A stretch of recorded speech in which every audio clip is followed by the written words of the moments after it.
महाराष्ट्रातल्या या विधानसभा निवडणुकीमध्ये जो पराभव महाविकास आघाडीला विशेषतः राष्ट्रवादी काँग्रेस शरद पवार गटाला ज्याला सामोरं जावं लागलं, त्या पराभवानंतर राष्ट्रवादी काँग्रेस शरद पवार गटाची ही पहिली 2 दिवसीय कार्यकारिणीची बैठक मुंबईत आयोजित करण्यात आलेली होती आणि या बैठकीमध्ये प्रत्येक फ्रंटल सेल म्हणजे महिला असतील, युवक असतील, मायनॉरिटी सेल असेल, फादर बॉडी असेल, वेगवेगळ्या संलग्न संघटना, कार्यकर्ते, पदाधिकारी, तेही तालुका लेवलचे असतील किंवा जिल्हा पातळीवरचे असतील किंवा राष्ट्रीय पातळीवरचे असतील, अशा सर्व पदाधिकाऱ्यांशी संवाद या ठिकाणी शरद पवार आणि पक्षाचे प्रमुख नेते जे आहेत यांनी साधलेला आहे। आणि या बैठकीच्या अखेरीस ज्या वेळेस शरद पवारांचं भाषण होतं, या भाषणामध्ये नेमकं महाराष्ट्राच्या विधानसभा निवडणुकीमध्ये असं काय घडलं ज्याच्यामुळे इतका मोठा पराभव जो आहे हा आपल्याला सहन करावा लागला, याची कारणमीमांसा, याचं मंथन ज्यावेळेस शरद पवार करत होते देवयानी, त्याच वेळेस महत्त्वाचे 3 प्रमुख बिंदू जे आहेत हे शरद पवारांनी त्यांच्या भाषणात अधोरेखित केलेले आहेत।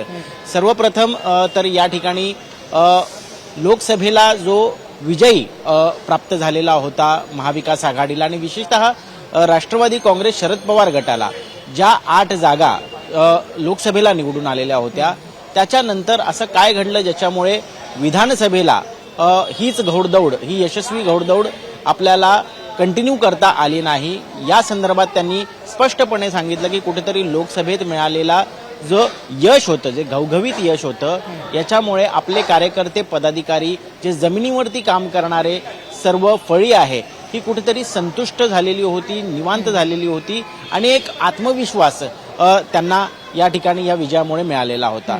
आणि याच आत्मविश्वासाने कुठेतरी आपला घात केला की काय, असा प्रश्न या निमित्ताने शरद पवारांनी आजच्या त्यांच्या भाषणात उपस्थित केला।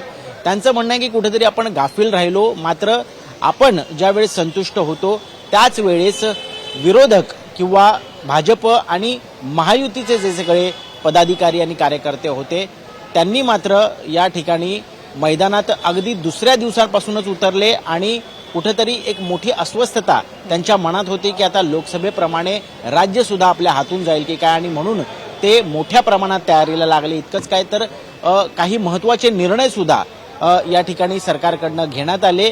यामध्ये लाडली बहीण योजना असेल, शेतकऱ्यांचं वीज माफी असेल किंवा लाडक्या भावांसाठीच्या स्किल डेव्हलपमेंटच्या काही योजना असतील, त्यांना मिळणारा जो काही निधी असेल, अशा अत्यंत लोकप्रिय योजनांचा पाऊस सरकारने पाडला आणि या योजनांमार्फत कुठेतरी मोठ्या प्रमाणात या सर्व घटकांना त्याचा लाभ मिळाला आणि या लाभामुळे खरं तर हे यश जे आहे हे महायुतीला मिळाल्याचं त्यांनी सांगितलं।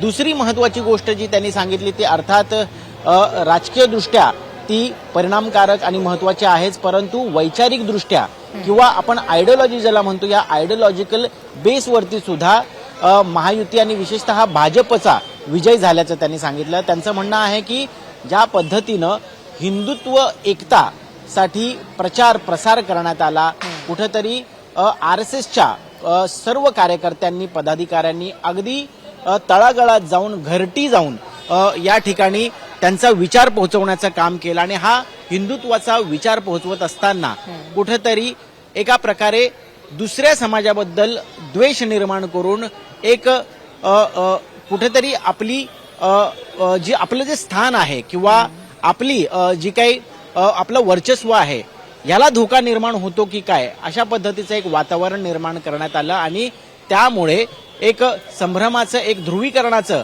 मोठं वातावरण ह्या महाराष्ट्राच्या विधानसभेच्या निवडणुकीत पाहायला मिळालं, ज्याच्यामुळे मोठं यश या ठिकाणी महायुती आणि भाजप आणि RSS संघटनेत काम करणाऱ्या लोकांना मिळालेला आहे। अर्थात यामध्ये त्यांनी काही उदाहरणंही दिली। त्यांनी हेही सांगितलं की एखादा RSSचा कार्यकर्ता हा त्याचं सर्वस्व जीवन कसं सेवा कार्यासाठी आणि संघटनेच्या कामासाठी देतो, तो पूर्णपणे कसा वाहून घेतो। त्यांनी त्याच्या एका मित्राचं उदाहरण देत सांगितलं की आसाममध्ये आपल्या आयुष्याचे महत्त्वाचे जे सगळे जो काळ असतो तो 20 वर्ष असे त्यांनी आसाम या राज्यामध्ये, म्हणजे आपण राहतो त्यापेक्षा बाहेर जाऊन वेगळ्या राज्यात पक्षाचं, संघटनेचं काम करण्यासाठी ते देतात। हाच व्यक्ती हा जेव्हा पुण्यात स्थायिक झाला. पुण्यामध्ये आल्यानंतर महाराष्ट्र एज्युकेशन सोसायटी नावाच्या एका शैक्षणिक संस्थेमध्ये तो कामाला लागला आणि तिथे पुन्हा आपल्या विचारसरणीची जडणघडण ही विद्यार्थ्यांमध्ये, तिथल्या लोकांमध्ये कशी रुजवता येईल यासाठी त्यांनी काम केलं. आणि पुण्यामध्ये अशा विविध शैक्षणिक संस्था आहेत ज्याच्यावरती आज RSSच्या संघटनेतल्या लोकांचा मोठ्या प्रमाणात पगडा आहे. आणि त्यातून फक्त कार्यकर्त्यांचीच किंवा पदाधिकाऱ्यांचीच फळी नाही, तर विचार रुजवण्यामध्ये त्या ठिकाणी कुठेतरी सिम्पथायझर्स किंवा त्या विचारसरणीला मानणाऱ्या लोकांची फळी ही निर्माण करण्याचं काम RSS संघटनेकडनं होतं, हे या ठिकाणी सांगायला शरद पवार विसरले नाहीत. आणि हीच कुठेतरी हा चिवटपणा किंवा आपल्या विचारसरणीप्रती एक प्रकारे जी ओढ जी हवी आहे ती सद्यस्थितीला आपल्या पक्षामध्ये, आपल्या संघटनेमध्ये गरजेची आहे. हा प्रामाणिकपणा आपल्या पक्ष आणि संघटनेच्या कामासाठी असायला हवा असंही सांगायला या ठिकाणी शरद पवार विसरले नाही. आणि तिसरी महत्वाची गोष्ट म्हणजे ज्या पद्धतीनं मोठ्या प्रमाणात पैसा वाटण्यात आला, मग तो अगदी लेजिटिमेट पद्धतीनं राज्य सरकारच्या महत्वाच्या ज्या काही लोकप्रिय योजना घोषित केलेल्या होत्या, लाडली बहीण सारख्या, या माध्यमातनं अनेक घटकांना त्या ठिकाणी पैसे वाटण्यात आले. आणि याचा मोठा परिणाम जो आहे हा या निवडणुकीमध्ये आपल्याला पाहायला मिळाला. 2,37,00,000 महिलांना त्या ठिकाणी लाडली बहीण योजनाचे पैसे मिळाले. जवळपास 7,500 रुपये प्रत्येक महिलेला या ठिकाणी मिळालेले आहेत. आणि यामुळे एक जनमानसात अशी एक भावना तयार झाली की हे सरकार आपल्याला थेट पैसे देते, थेट मदत करते, त्यामुळे हे सरकार पुन्हा आणायला हवं. इतकंच काय तर अगदी निवडणुकीच्या तोंडावरती कॅबिनेटच्या ज्या बैठकांचा सपाटा सुरू होता, या कॅबिनेटच्या बैठकांमध्ये सातत्यानं वेगवेगळी महामंडळं घोषित केली जात होती. आणि यामध्ये ओबीसी समाजासाठी वेगवेगळे जे जाती जाती आहेत त्यांच्यासाठी एकूण 17 महामंडळं जी आहेत ही स्थापन करण्यात आली. आणि याचा सुद्धा मोठ्या प्रमाणात लाभ जो आहे हा ओबीसी समाजाला होईल अशा पद्धतीनं एक प्रचार ओबीसी समाजामध्ये करण्यात आला.